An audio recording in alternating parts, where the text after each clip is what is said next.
Okay, a part of our spirit has to die without justice when we run away from our issues, and it creates grief within the body. And this is essentially what anger stems from and what anger is created from.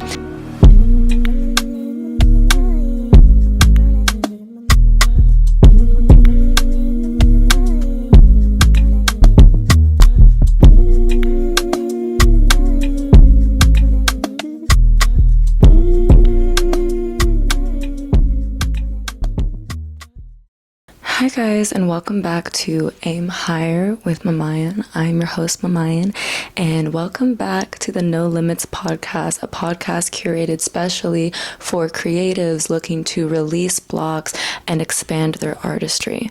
Now, if you guys know me, if you've been here before, you know that my process with creativity is combined with spirituality because they are one and the same. Okay, and so there's a lot of spiritual wisdom that I like to bring into the conversations on this channel, as well as psychological insights, and yeah, we kind of just do it all. But before I get started,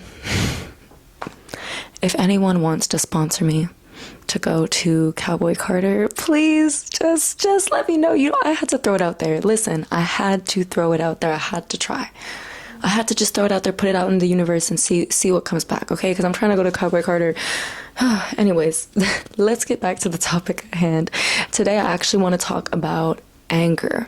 And I don't know what made me want to talk about this. I've been wanting to talk about it for a while because I think that anger is something that stands in the way a lot of times when it comes to us creatively and spiritually speaking. But it's not so much anger itself that is standing in our way, it's our severed relationship with anger. Okay, it's our inability to understand its purpose. And so I wanted to kind of make a video that gives a deeper insight to that today. So first and foremost, before I give you guys the truth of what anger is, we need to clarify the myths of anger, okay? Understanding what anger is not so that we can understand what it actually is. So first and foremost, a big myth about anger is that anger is useless. Okay, it's not useless. We'll get into that. Another myth is that anger is avoidable. It's definitely not avoidable, and we will break that down as well. And one of the most important ones I want to touch on today is this idea that anger is a block. Okay, we're taught that anger itself is what gets in the way. Like I was saying, it's what gets in the way of us reaching our goals. Anger is what gets in the way of us experiencing joy, and anger is this huge block in our lives. First of all, I find this kind of ironic because I think anger is actually more so a pathway leading us out of a dark place rather than a block keeping us in one. Okay, I think about it like this, like a fire alarm. It's not the fire itself, but it's almost like the fire alarm that goes off within your body, within your nervous system, to let you know something is not right. Okay, so what exactly is not right? First, we need to understand the fundamental purpose of emotions and how we run from this purpose and why anger is created in the first place. So the fundamental purpose of emotions, okay? Emotions are meant to be experienced. We're not meant to avoid any of our emotions, okay? And with that being said, we're not meant to put any emotion on a pedestal above others. We often do this with joy, with happiness. We make it the center of our world, and I'll talk about why we do that a little bit later in the video, but we have a tendency to villainize emotions that we find to be more challenging to experience, okay? But this is really bad because it doesn't do anything for us except make things harder. Because you see, you guys, every emotion is a representation of a version of our child selves. A happy version, right? A sad version, a fearful version, an angry version. And these were all developed from certain circumstances and situations that either created joy or created trauma, whatever the case. These were monumental periods in our lives, okay, that were meant to shape us and shape our journey as adults. Okay, so the thing is, when an emotion comes back in your life, it's revealing things that you have not fully healed yet, okay? And it wants to be healed before it can move on. It is true that every single time we evolved into a higher version of ourselves, we are letting an old version of ourselves die at the same time. This isn't a bad thing, okay? But when a death is sudden, tragic, and unfair, it's hard to put that old version of ourselves, or it's hard to put that spirit, whatever it is that we're referring to, at rest. right? A spirit is not going to be fully at rest when it dies in an abrupt, unfair way. Okay, we know this. And so obviously, if we're letting a part of ourselves die so we can step into a new version of ourselves, but we're doing it before our time is ready, before we've healed some of the situations that we had in the past, it's going to create this sense of grief within our bodies, right? Because a part of ourselves is dying without justice. Okay, a part of our spirit has to die without justice when we run away from our issues, and it creates grief within the body. And this is essentially what anger stems from and what anger is created from. So like I was saying earlier, anger is the alarm going off, telling you, hey, you're still avoiding this. Hey, you haven't worked through this. Hey, there's still no justice. Okay? So that's what's going on there. Why exactly do we do this? We need to understand our societal expectations, of course. Okay, society has placed a really bad reputation on anger. Okay, when people experience anger, a regular human emotion, and express it, it's seen as a form of instability. It's seen as something is wrong with you. This is the same thing even when we express sadness, and especially when men try to express sadness. Okay, it's like something's wrong with you. You're not really a man, this and that. And because of this, in a way, when we do get angry, we feel as though we are failing in some way.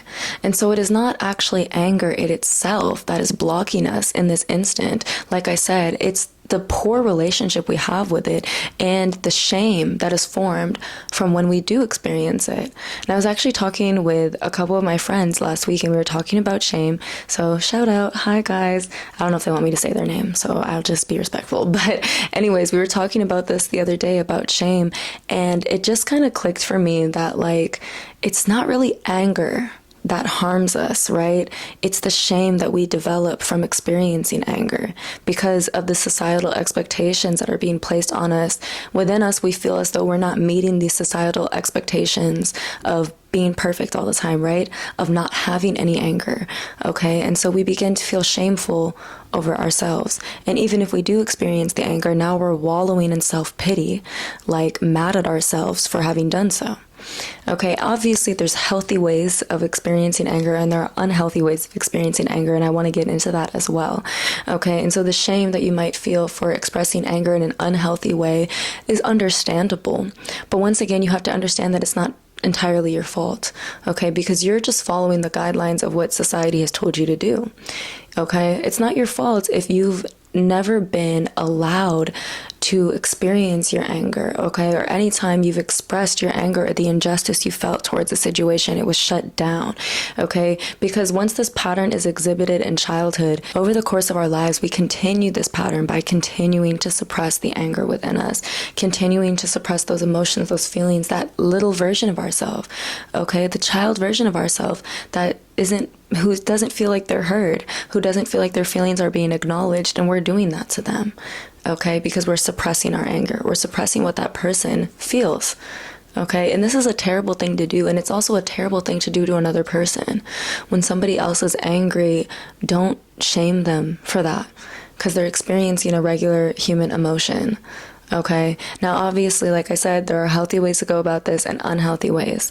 And you might be able to highlight to somebody, hey, this isn't a healthy way to process your anger, but don't ever make somebody feel as though they're wrong for holding anger, and don't make yourself feel as though you are wrong for holding anger. This is a question that I've wondered about my whole life. Like, is anger a useless emotion? For the longest time that I thought it was.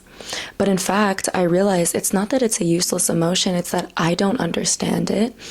It's that society doesn't understand it, and I have a terrible relationship with it. And because of that terrible relationship with anger, it becomes super uncontrolled in my life.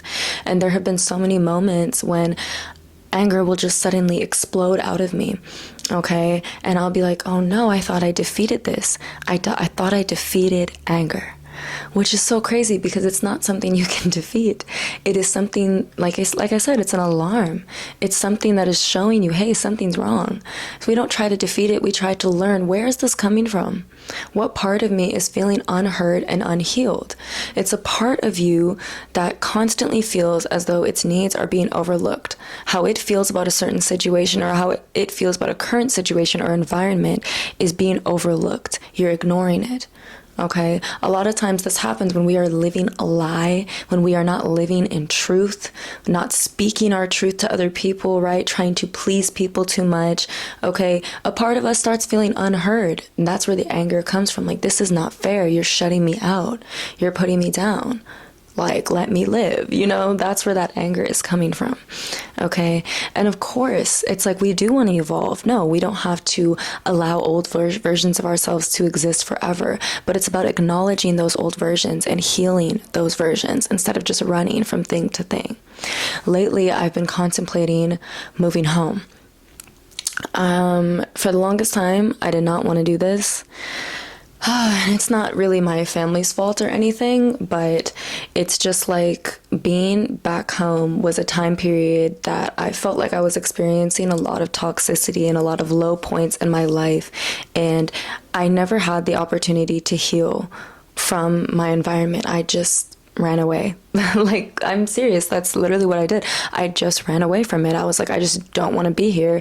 I tried to deal with it, but it wasn't always being reciprocated, and sometimes that in itself is like, what can we do when the justice that you seek, or that version of yourself seeks, is coming from an expectation of how other people are going to react or how other people are going to respond to your concerns. It's like, it's really disappointing when people are not responding the way you want them to, because at the end of the day, you know that you have no control over that. Okay. And so this is where this how do I actually get rid of that anger towards situations that I cannot control anymore?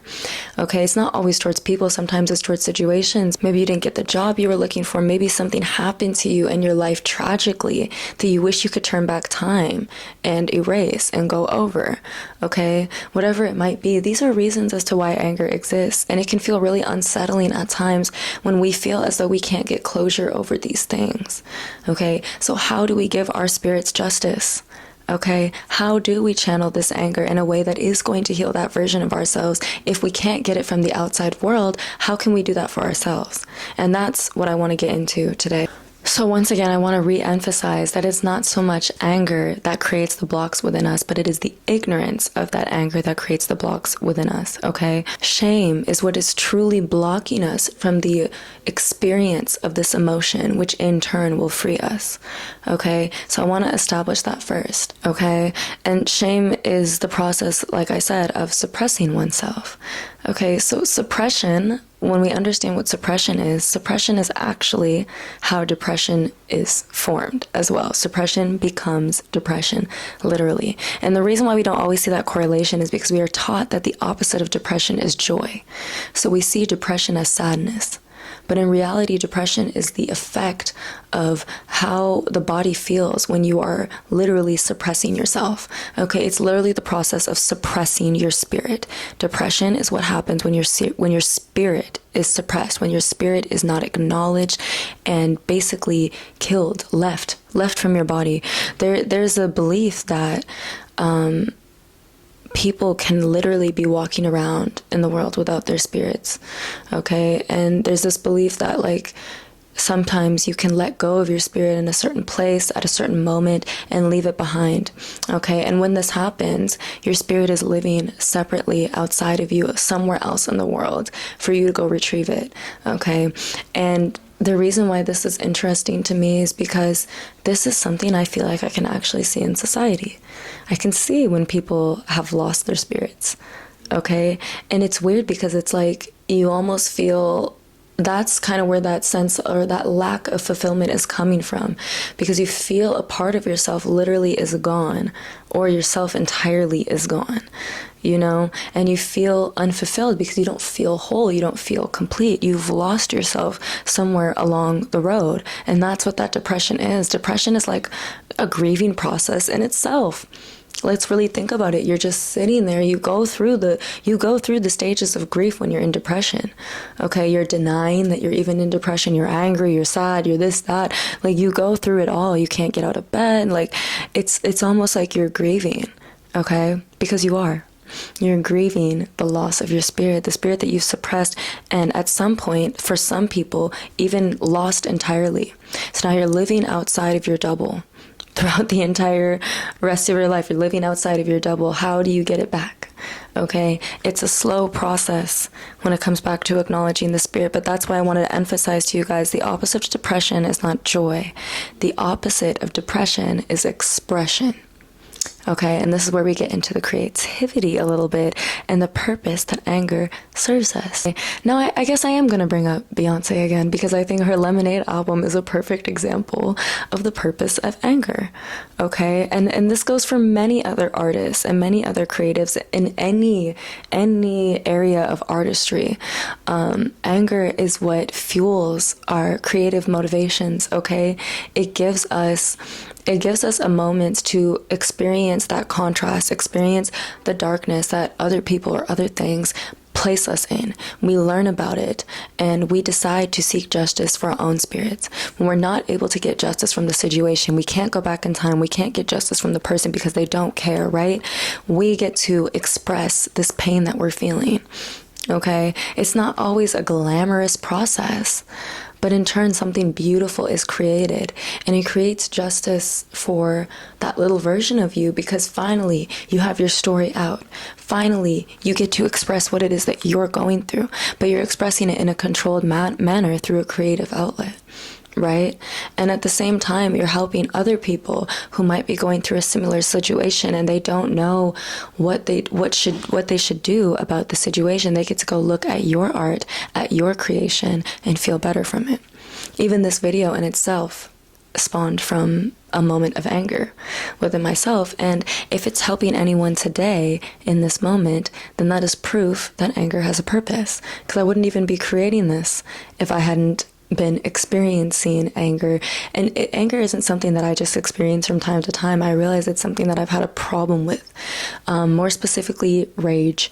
And rage is kind of just, it is anger, but it's anger in its most uncontrolled state is what I would say. So when you carry a lot of anger, a lot of pain for stuff that you feel was not justified growing up or whatever it might be, okay, the anger is formed. And then on top of that, when you're suppressing it so hard, you literally cannot control it anymore. It feels like it's a separate entity from you. That is how rage is developed.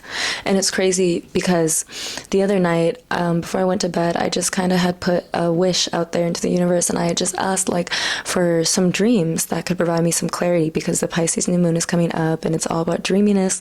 And I was literally hoping that I could get a dream that would provide me some clarity on whatever it is that I feel like is blocking me right now. And I had a dream of like birds pooping on me or pooping on my car. Okay. And there's two perspectives that you can look at this when I looked it up and what I've been told. One, you can see it as a sign of abundance, or two, it means that you are getting so close to reaching your goals and just out of reach every time. Now, when I saw that second explanation, you guys, I got kind of scared because I was like, this is something that I've literally vocalized, I've felt before. I've literally explained that I felt as though I was so close and just out of reach every time, as if there was one little thing blocking my way every single time. Okay, and so when I saw that definition, that explanation, it scared me. And I started to realize that my faith is really shaking. And I was like, you know what? Like, I need to get to the bottom of this. Why is my faith shaking? And it just occurred to me like, oh my goodness, I am holding on to so much anger and so much resentment, okay? And I'm like, I need to release this anger. I need to release this resentment. So I did what I thought I was supposed to do, and I tried to just kind of meditate and pray and just like, you know, be like, you know what? I don't care about these things. Like in my meditation, I was like, I am not angry at anything. I hold no anger towards anything, right? I'm just trying to repeat these affirmations.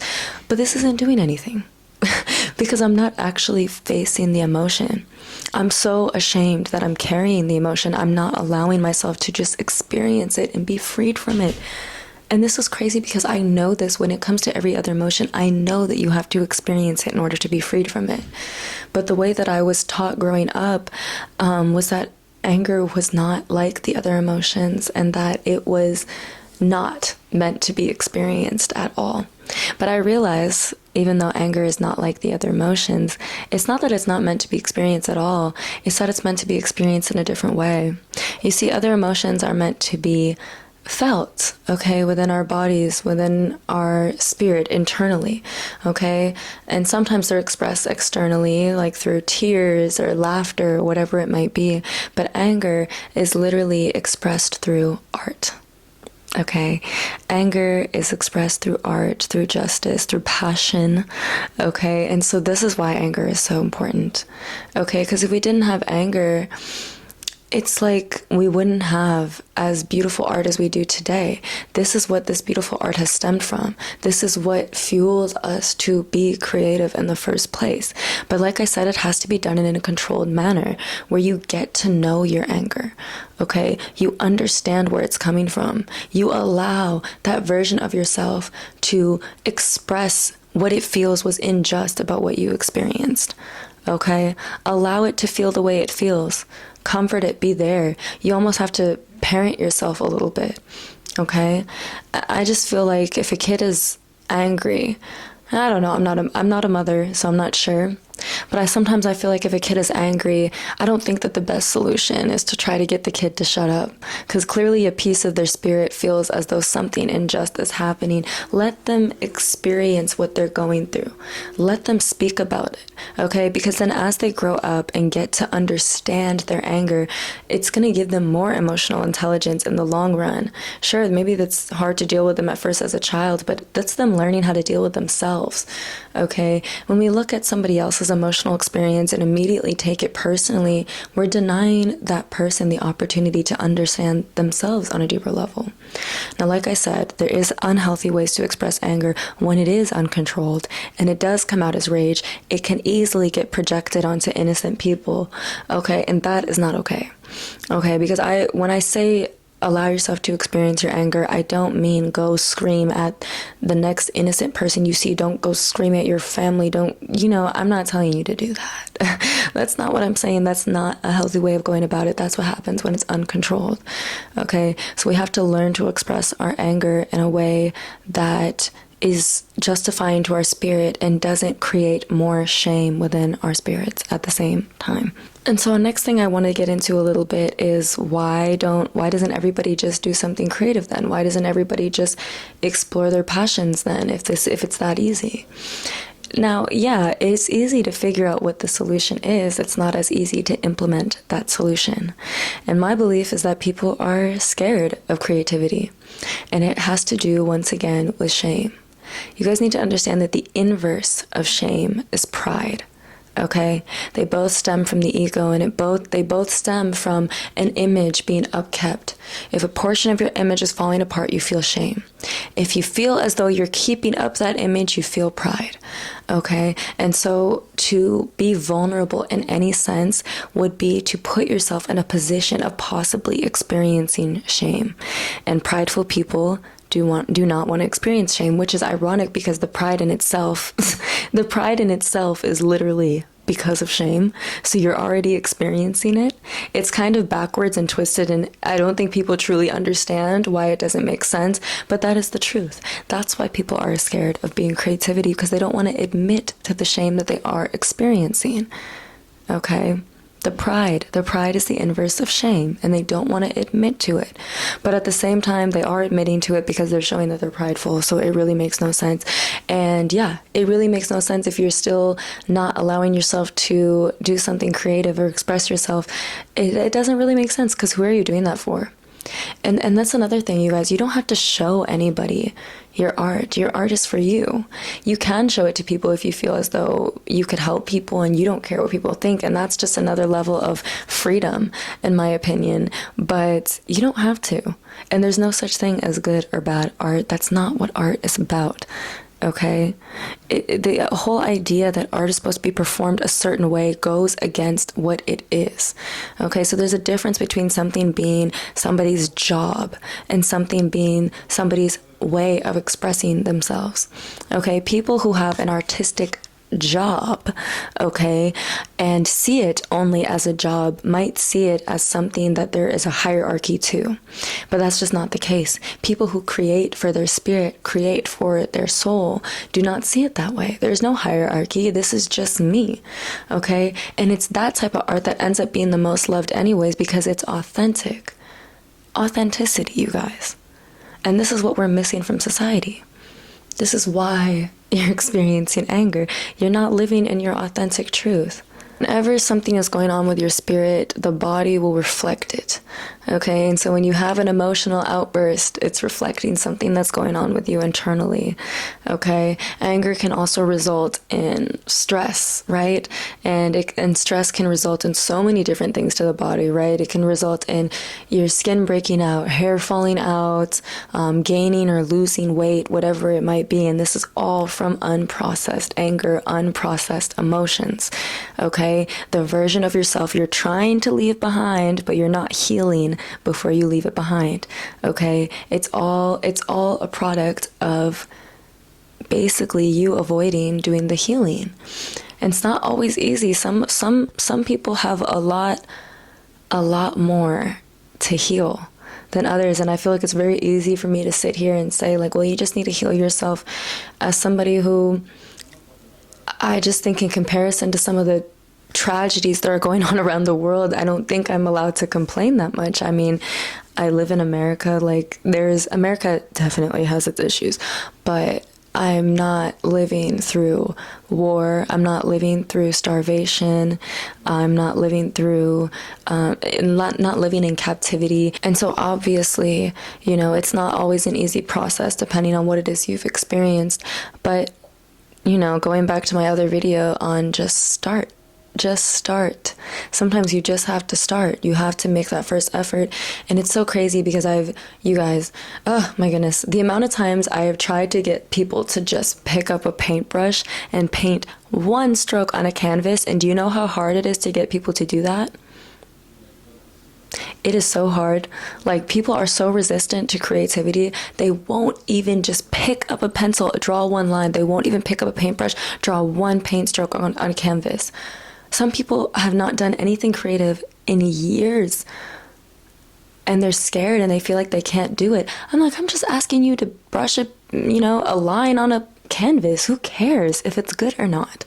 If you're really so worried you can't even just pick up a paintbrush and do a little painting just for fun, you can't even just sing a little song just for fun, you can't do a little dance just for fun, whew.